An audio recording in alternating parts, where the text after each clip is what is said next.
I don't think it's a secret that most people know I am one of the people who favor the ward system. I know you're shocked. And the reason that I do is because more so than political party, I think with the ward district system, people are chosen by their neighbors based on the neighbors' confidence in whether they will fight for the issues that are pressing in that particular area.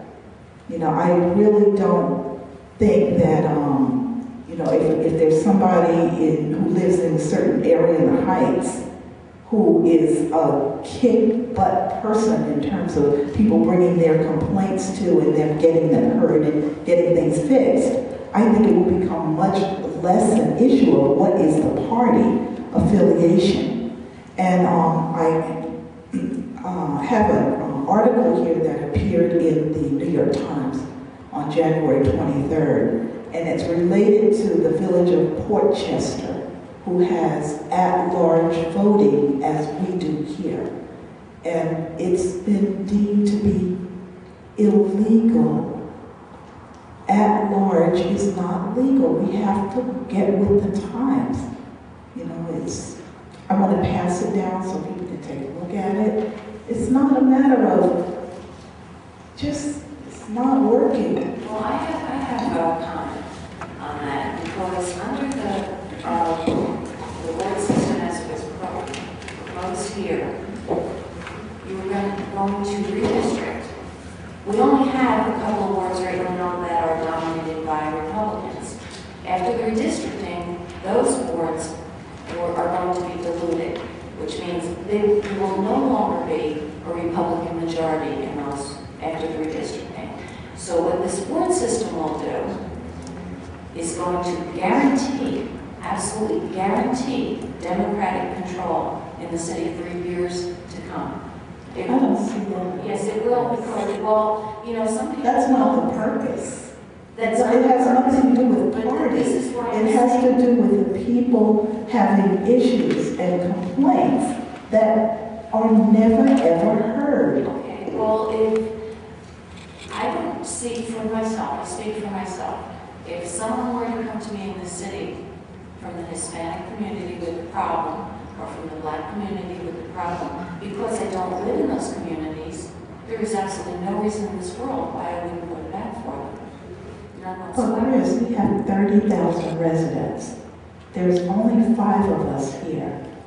Every community around us, in Middletown, in Kingston, every place around us that's a city has a ward system. They don't have a district system. I think we need to do more study on what district really means, because there's some some apprehensions about what its intent is. The intent is to be able to have people's concerns heard and dealt with. You know, so we talk about the alienation and people feeling that they're not heard and they're not getting any way to have their issues addressed. It's a more direct way of having residents' issues taken care of. That's all it does.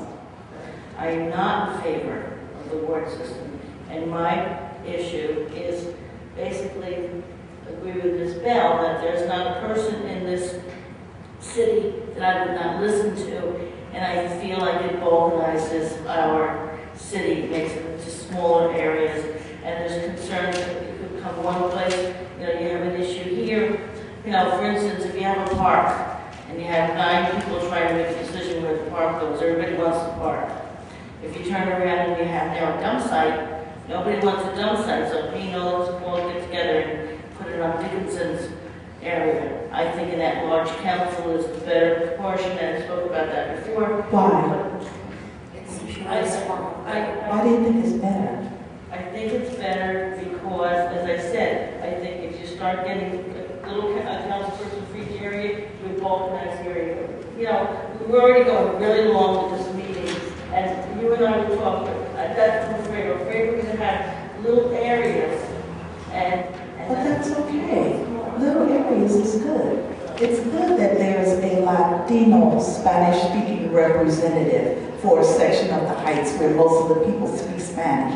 I mean, it's more appropriate than me or any of the people here. I mean, it just, anyway, we will talk.